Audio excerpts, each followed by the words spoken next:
Hi, this is Dominic from Paphos Life, and in today's film we're driving from Stroumbi to Polis along the B7. We're starting just above Stroumbi because I want to show you a little bit of the motorway works that's happening. But before that, let's have the maps.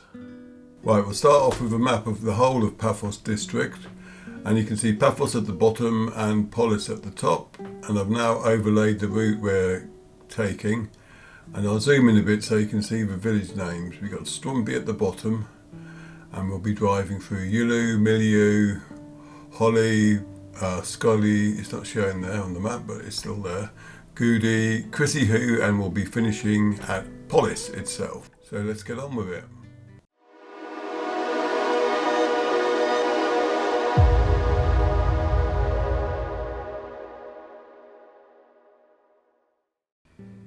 So we're building a new motorway from Paphos to Polis, and phase one will go from Paphos to just about here. And what you can see here is where the motorway is going to be rejoining the B7. There's going to, whether there's a bridge here or not, I'm not sure, but that'll go down onto the B7. But they've started digging away there now for that bit. But we will be taking the more traditional route and heading all the way down to Polis on the B7. Now the motorway itself, it's, as I said, it starts at the just before the motorway roundabout at Paphos, and eventually we'll go all the way to Polis. But phase one will end just about there, according to the maps I've seen. And it's not like a 3-lane motorway at the moment. To start with, there's only going to be 1 lane each way. What it will be, though, that's different from an ordinary road, is that it won't have all the access points. So it'll cut down on, if you like, the local traffic, like the tractors, etc. So, but it'll be a smoother ride. And now we're going to be coming down towards Giolou. And this is the road which they had to spend about, way over a year reinforcing it because parts of it had collapsed. It's not surprising that it's quite a bad area for roads and stuff, because to the left of us, you probably can't see it at the moment, is the abandoned village of Feletra. It's set in the hillside there, and basically they abandoned that because the land was so susceptible to landslides and rockfalls. The countryside here is lovely, especially in the springtime when it's all nice and green. And remember, if you like our content, please do subscribe to our YouTube channel, as it really does help YouTube promote us. And if you want to help us financially, then go to our paphoslife.com/coffee page, and you can either send us a coffee or click on one of the affiliate links. Well, we're just coming to the bit where they were actually repairing. You can see all the reinforcement on the left there. And well, it survived its first winter of rain, and so hopefully they've done a good job this time. Time will tell. And now there was a turning there for Feletra.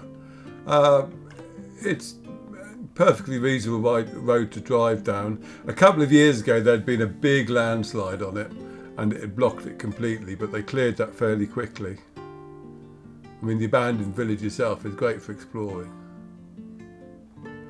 A couple of people do still live there. Sorry. We're now approaching Giolou itself. One thing you'll notice as we drive through is that there are a rather large amount of coffee shops there. There used to be 1, but I think there now is at least 3 right next to each other, possibly more. And that's on the main street. I'm sure if you went either side in the village, you'd get to quite a few more. Cypriots like their coffee. There's also a village supermarket, possibly a couple of them actually. A couple of restaurants. There's a school. There's a barber and a hairdresser, I seem to recall.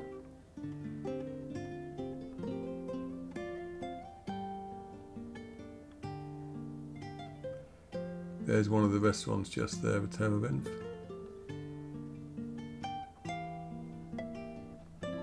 Now we'll be going straight through Giolou, But if you did want to explore it, then you should really turn left just up here, and that'll take you to the central part of the village. There are some quite narrow roads though, so bear that in mind.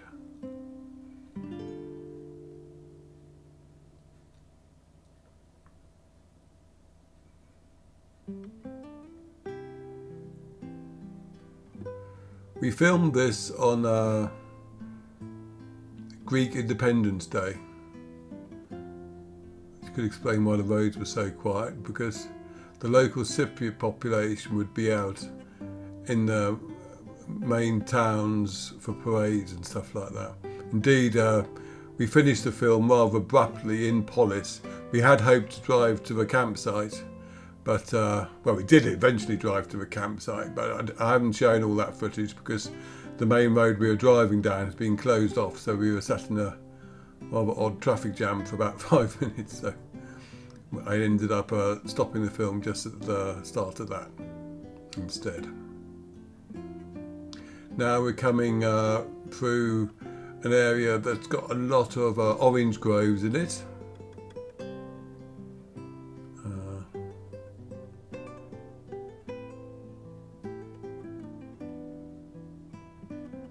The first little village we'll come across is, I think it's pronounced Miliou. I might have got that wrong though. They have an orange festival there later in the year, every year. And there'll be a turning up ahead for it. Now the countryside to the left of us here is really underutilised in terms of tourism, but it is amazingly beautiful if you bother to actually take your car and go through the roads up there. It's stunning, and there are a few nature trails as well which are well worth following. There's the turning there for it. You also may have seen that they've signposted a sulphur spring. Now I did an article on that and I walked up to it once. The second time I walked up to it, it had just been raining, and boy did it stink. I mean, it's a sulphur spring, so that's what happened at sulphur springs, but oh my god. I mean, it's a localised thing, but I'd gone there with my daughter, and the aim was that we'd sit there, have a drink with our little packets of crisps and all that, but we couldn't. It just smelled so badly. And now that smell we did smell, you later on in this route, there's like a little pocket of it, which you'll always hit as you drive past in the car. It's not a blocked drain, it's just the sulphur spring. But you can see the orange groves I mentioned previously. Also to the left of us, soon there'll be Panoacordalia and Catoacordalia. Oh, now this little quarry here, a big shout out to that. If you ever need anything to do with raw materials, go and try them out. The reason I'm plugging them, the owner of that quarry, his dad has a big tractor, and his dad and his big tractor recently pulled my car out of the Ebretu reservoir, so I'm eternally grateful to them.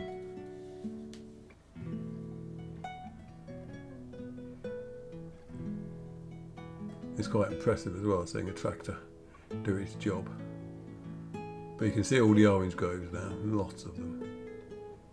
And if you've got the car windows open at the moment, it's probably a little bit whiffy, which is probably why you don't see many houses around. Now up here on the right is a turning that will take you up to Simu. And if you've ever seen me plug in our road trip ebooks, road trip 1 will have gone through Miliou and down up Simu way. I think road trip 2 comes the opposite way we're going now for a while. I'll put little links up to them though. Basically the road trip ebooks, they just show you a nice route to go and show you where all the turnings are, etc., with lots of maps and what you might see, and each one will be great for a day or two. And they're all like ebooks which you can get on Amazon. Don't worry, I'm not going to plug them anymore.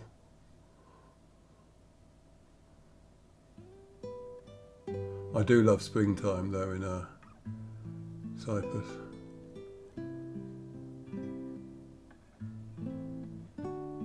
Right, Acordalia, we're just coming up to the junction here. Now directly after that, on your left, you won't see it, but there is the end of an absolute stonker of a gorge.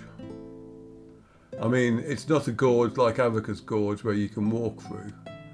And you can't even see it from the road, or the only place you can get a really good view is there's a track that goes from Accordalia to Chrysochou, and you get a nice view there. But other than that, it's just left to nature. And I did fly the drone around it though once, and it just amazed me just how great it was.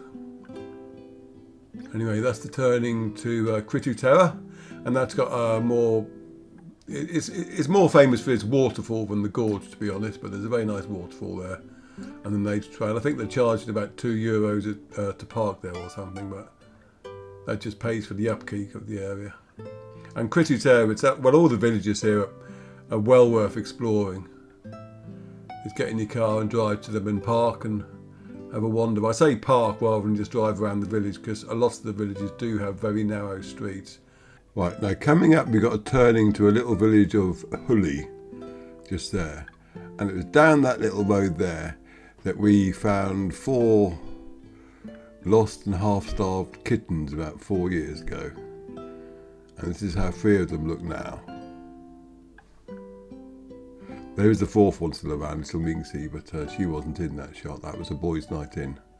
Anyway, what we're now coming to is Skoulli. And it's a bit tricky because there is another village just around here called Goody as well. And I'm never sure where Skoulli ends and Goody begins, but there are a couple of nice little taverns here. And also along the side of the road you'll see numerous places where you can just stop and pick up some oranges and leave them. It's normally €2 or €1.50, depending on what stand it is. And there's a supermarket just here and turning right. And if you go right there, it'll take you up to Evretu Dam. And also, if you carry on the main road, you'll eventually end up in the villages of Peristorona and Lissos. And Lissos especially is well worth a visit because there's lots to see there and it's a very beautiful village. But we're staying on the main road. I think we're now officially in Goody.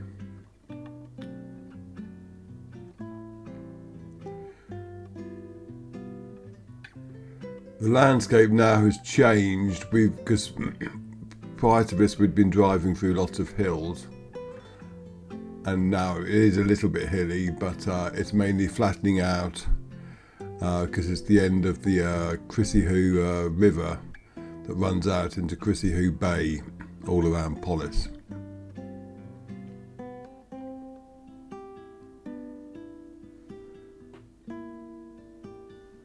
One thing to note about the word Chrysochou is that it shows you how Cypriot or Greek rather pronunciations of the CH.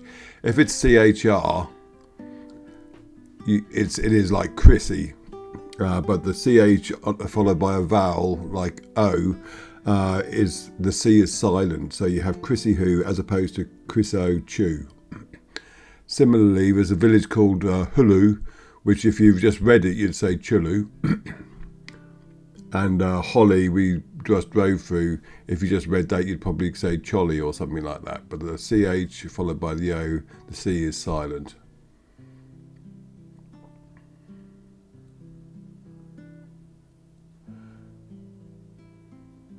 Now we're coming up to the village of Chrysochou itself.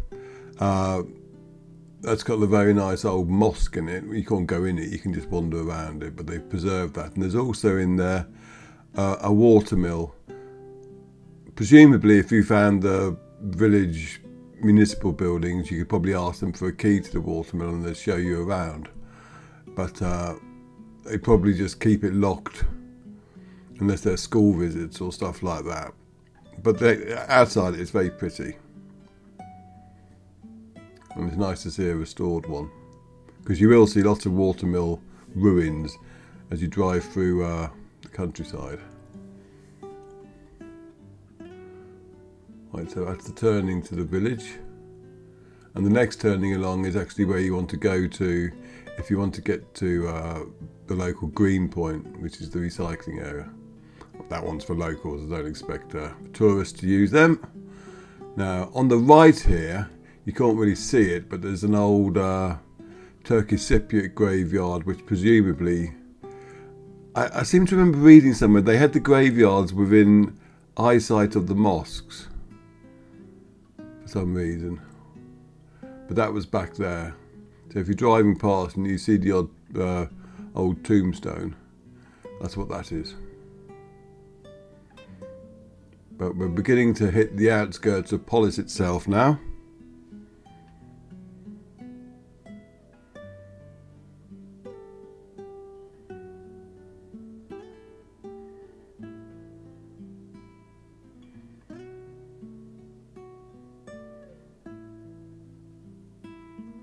There's another watermill just on the left somewhere up here, but that one hasn't been repaired.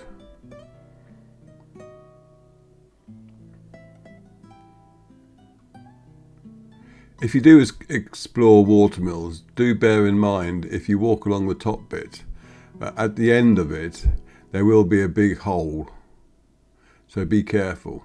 I say that because I was out on the Zeros Valley exploring once, and I would walk along a watermill there, and I poked my head into the big hole, and this huge great owl flew out straight at me. And had I fallen off, I'd have. There's about a 10-metre drop, I'd say. So it's a good job I didn't. And if I'd fallen into it, I'd have been well up the creek, because the other entrance at the bottom had been filled in, so I'd have been stuck there. Anyway, we're now in Polis.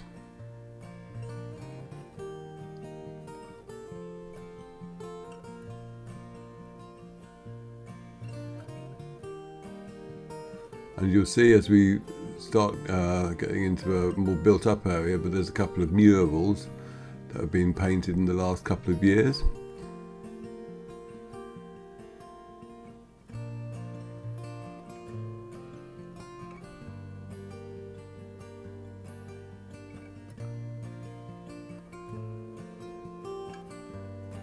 I think the first one's just up here on the right.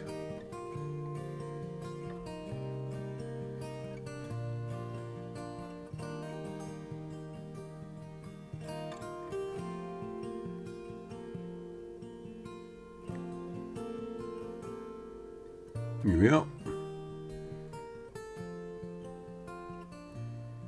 There's one showing. I think they all had Aphrodite as a theme.